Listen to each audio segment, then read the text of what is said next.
샬롬. 오늘도 하나님 말씀 앞에 나오신 여러분 환영합니다. 우리 함께 기도하겠습니다. 하나님, 오늘도 우리에게 귀한 하나님의 말씀을 주시니 감사합니다. 우리 심령이 들을 수 있게 하여 주시옵소서. 깨달을 수 있게 하여 주시옵소서. 그래서 이 말씀이 우리 심령 가운데 우리의 영혼이 듣고 살아나며 생명을 얻고 동기부여를 얻고 이 세상에 힘차게 나아갈 수 있도록 힘을 얻을 수 있는 오늘 말씀을 듣는 이 시간이 될 수 있도록 주여 역사해 주시옵소서. 성령 하나님 우리 가운데 조명하여 주시옵소서. 예수님의 이름으로 기도했습니다. 아멘.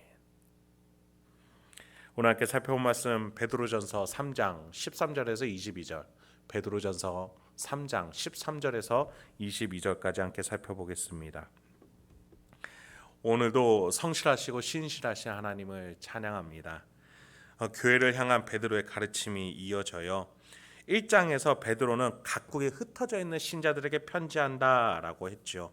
그렇습니다. 각각의 문화와 상황, 배경, 환경이 다 다를지라도 함께 받을 수 있는 메시지가 있습니다. 왜요? 우리는 한 하나님, 한 예수님, 한 성령님 아래에 같은 믿음의 형제이기 때문에 가능한 줄 믿습니다.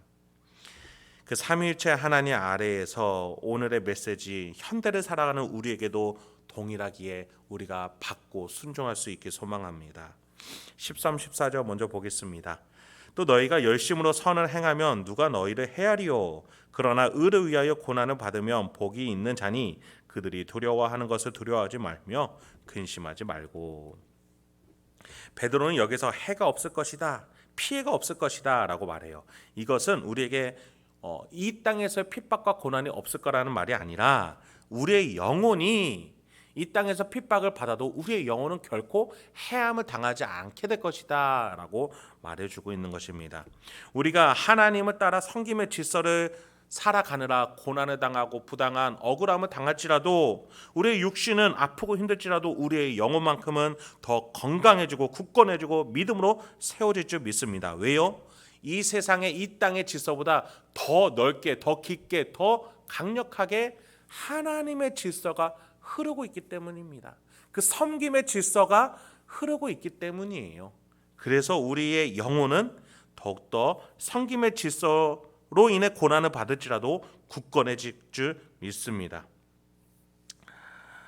그렇습니다. 우리는 하나님의 자녀이기 때문에 이 선한 인생길을 마저 걸어야 합니다. 이 땅에 뿌리 박은 자들을 두려워할 필요가 없습니다.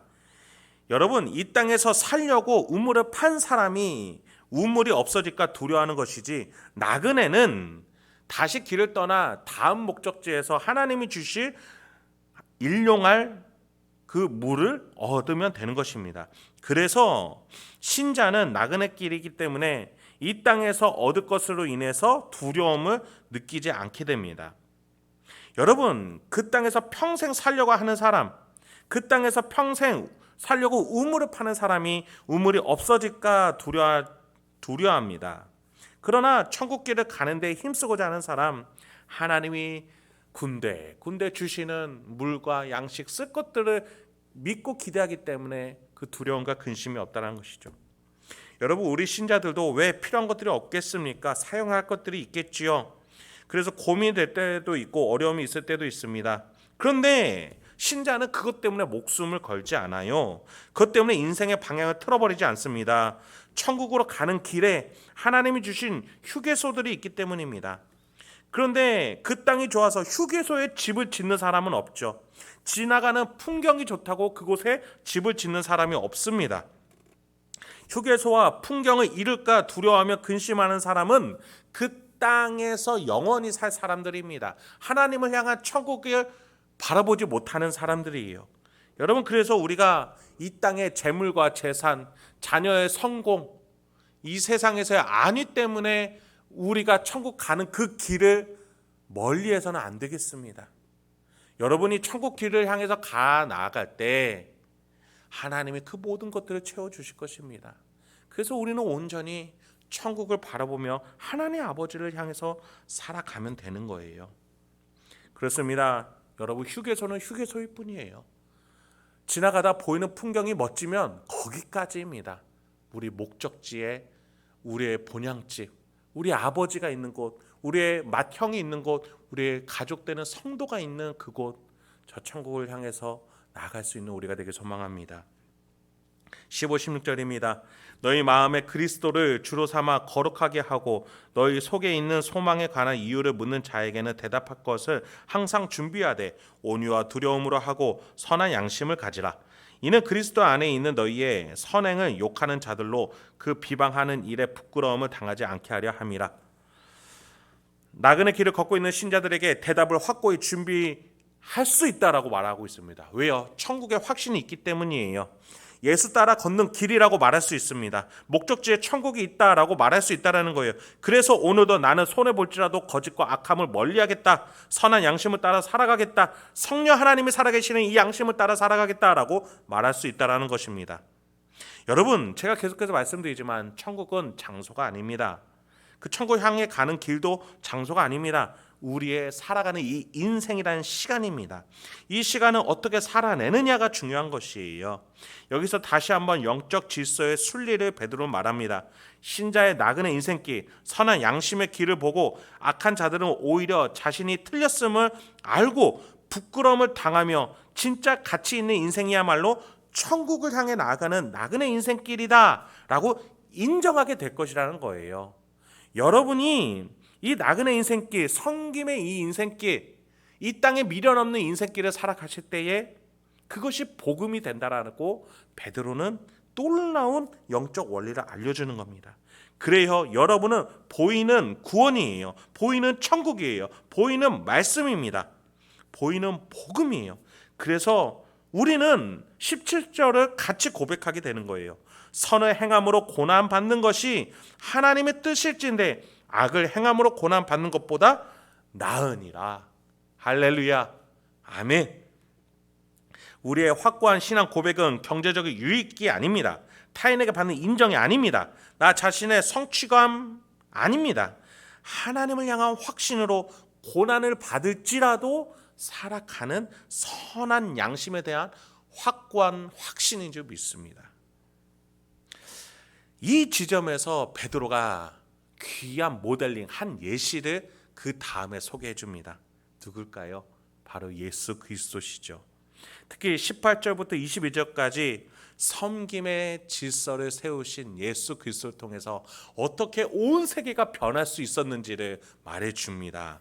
먼저 18절을 보도록 하겠습니다. 그리스도께서도 단번에 죄를 위하여 죽으사 의인으로서 불의한 자를 대신하셨으니 이는 우리를 하나님 앞으로 인도하려 하심이라. 육체로는 죽임을 당하시고 영으로는 살리심을 받으셨으니 예수님께서 섬김의 질서를 위해서 죽어주셨어요. 죄를 위해서 죽어주셨어요. 그래서 죄가 없는 의인이지만 섬김의 질서로 죽어주시니 죄를 감당해 주시니 우리가 나음을 입게 됐던 것이죠. 예수가 우리의 대표가 돼서 대표자가 우리 모두를 대신해 죄를 다 받아주셨습니다. 그래서 예수가 우리의 대표자로서 죽어주시니 우리가 다 살 수 있게 된 것이지요. 이게 섬김의 질서였습니다. 그런데 이 섬김의 질서로 회복이 되니 사단 마귀 권세가 알 수 없는 놀라운 신비가 일어나요. 뭐예요? 섬김의 질서로 본래 이 세상이 만들어졌죠. 하나님이 섬김의 사랑의 질서를 가지고 계신 분이에요. 그러니 예수가 죽었지만 그 예수가 그 섬김의 질서에 따랐더니 부활할 수 있게 된 거예요. 이게 본래 하나님의 세계의 영적 질서 순리이기 때문에 예수가 부활하게 되신 것이죠. 이게 우리 인생의 가장 대표적인 모델링이다라고 베드로는 말해주고 있는 것입니다. 그렇습니다. 의인의 섬김, 의인의 희생으로 우리가 살아갈 수 있었습니다. 이것이야말로 가장 선한 인생이라고 신자들도 함께 예수를 따라 이 섬김의 인생을 살자라고 베드로는 말해주고 있는 것이지요. 그 결과가 무엇입니까? 19절입니다. 그가 또한 영으로 가서 옥에 있는 영들에게 선포하시느니라. 섬김의 질서를 회복하신 예수였습니다. 그랬더니 온 영적 질서가 다 바뀌어진 거예요.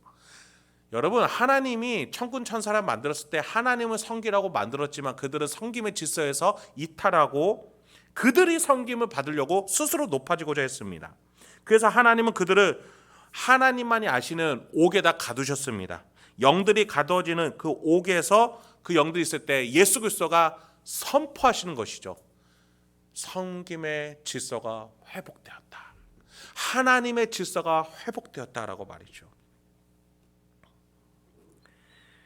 여러분, 그 복음이 이제 이 땅 가운데 임해서 사단 마귀 권세를 따라서 하나님을 배반했던 아담과 하와가 그 복음을 후손들이 듣게 됐던 것이죠. 여러분, 아담과 하와가 본래 천군 천사들처럼 하나님을 섬기고 하나님의 대리 통치자들로서 창조를 받았지만 천군 천사처럼 또 어떻게 됐습니까?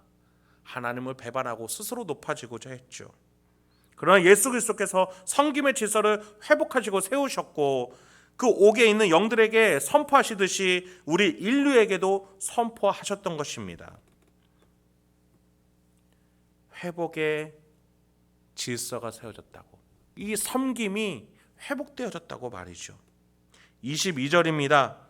그는 하늘에 오르사 하나님 우편에 계시니 천사들과 권세들과 능력들이 그에게 복종하느니라. 그렇습니다. 예수 그리스도께서 회복의 질서를 세우시니 옥에 있는 영들뿐만 아니라 천국에 있는 하나님 보좌 우편에서 섬기는 모든 권세자들이 예수 그리스도께 복종을 하는 그 놀라운 위치까지 오르시게 됐습니다. 그렇습니다. 낮아지면 높아지는 그 원리, 섬기면 오히려 섬김을 받는 위치로 올라가는 그 하나님의 놀라운 질서가 회복된 것이지요. 그래서 19절과 22절에서 모든 영적 세계 질서가 이렇게 뒤바뀌어졌다, 회복되어졌다라고 말하듯이 20절부터 21절까지 그래서 이 땅에 사는 인류들이여 이렇게 회복될지어다라고 말해주고 있어요. 그들은 전에 노아의 날 방주를 준비할 동안 하나님의 오래 참고 기다리실 때에 복종하지 아니하던 자들이라. 방주에서 물로 말미암아 구원을 얻은 자가 몇 명뿐이니 겨우 8명이라. 물은 예수 그리스도께서 부활하심으로 말미암아 이제 너희를 구원하는 표니 곧 세례라. 이는 육체의 더러운 것을 제하여 버림이 아니요 하나님을 향한 선한 양심의 강군이라. 여러분, 이 구절이 조금 어려우실 거예요. 그런데 간단합니다. 하나님이 이 땅을 만드시고 천군 천사를 만드셨지만 그들이 하나님을 배반하고 이탈을 했죠. 높아지고자 했죠. 소유하고자 했습니다. 교만해지고자 했습니다. 그래서 이 지구가 죄악의 상태가 되었지만 예수 그리스도의 섬김으로 회복이 되었죠. 그래서 영적 질서가 뒤집어졌듯이 이 땅의 질서도 뒤집어지게 된 것입니다. 노아의 날에 모두가 심판을 받아야 되지만 하나님이 노아의 8명, 가족 8명을 회복시키실 수 있었습니다. 왜요? 하나님이 이 섬김의 질서를 회복시키셨기 때문이에요. 예수 그리스도를 통해서 이 회복의 질서를 회복시키셨기 때문이에요. 바로 노아는 예수 그리스도의 예표가 되어주는 것이죠. 하나님을 섬기며 하나님께 돌아오고자 했던 그 자들이 심판 가운데서 심판을 뛰어넘어 하나님께로 올 수 있게 되었던 것이죠. 그리고 그것이 이 예수님이 온 이후로 세례 받는 자들에게도 통일하게 적용이 된다라고 말씀해 주고 있는 겁니다. 세례를 받아 회개하고 심판을 뛰어넘어 하나님께로 올 수 있는 자들이 되었다라고 말해주고 있는 것이죠. 그렇습니다. 여러분, 예수 그리스도께서는 영적 세계 질서와 이 땅에서의 세계 질서를 모두 다 본래의 섬김의 질서로 바꿔놓으셨습니다. 그래서 섬기고자 하는 자, 하나님을 따라 예수님을 따라 성령님을 따라 회개하고 섬기고자 하는 모든 자들이 구원을 받고 하나님 곁으로 올 수 있게 되었습니다. 그렇지 아니한 사단 마귀 권세는 하나님께 저주를 받아 떨어질 것이고 예수 그리스도는 낮아져서 다시 높아짐으로 하나님 보좌 우편에서 모든 천군 천사에게 복종을 받는 자가 되셨습니다. 그래서 이 본문은 우리에게 묻는 거예요. 어떤 길을 가겠느냐? 라고 말이죠. 여러분, 우리가 이 하나님의 세계 질서를 따를 수 있는 자들이 되길 소망합니다. 오늘 하루 내가 얻으려는 세계 질서가 아니라 성김의 질서, 예수를 따라 살아내심으로 인해서 하나님이 높여주시는 그 놀라운 풍성한 삶의 결과로, 그 승리로 나아가실 수 있는 저와 여러분이 되길 소망합니다. 함께 기도하도록 하겠습니다. 하나님, 오늘도 우리에게 귀한 하나님의 말씀을 주시니 감사합니다. 오늘도 이 말씀을 통해서 우리가 어떻게 살아야 되는지, 또 어떠한 삶의 방향으로 나아가야 되는지 알려주시고 깨닫게 하여 주시옵소서. 우리가 살아가면서 사단 마귀가 아직도 죄의 유혹 속에서 끝까지 순종하지 아니하고 우리를 유혹하려고 합니다. 주여, 세계 질서는 이미 예수 그리스도로 뒤바뀌었습니다. 회복으로 가고 있습니다. 성김의 질서로 열매가 맺어지는 줄 믿습니다. 우리가 사단 마귀의 유혹에 빠지지 아니하고 하나님의 이 말씀, 푸른 마들고 꽃은 시드나 영원하신 하나님의 말씀은 사라지지 아니하오니 우리 심령 가운데 새겨지게 하여 주시옵소서. 그것을 삶으로 살아내 열매를 거둘 수 있고 승리를 거둘 수 있는 우리가 될 수 있도록 주여 인도하여 주시옵소서. 예수님의 이름으로 기도했습니다. 아멘.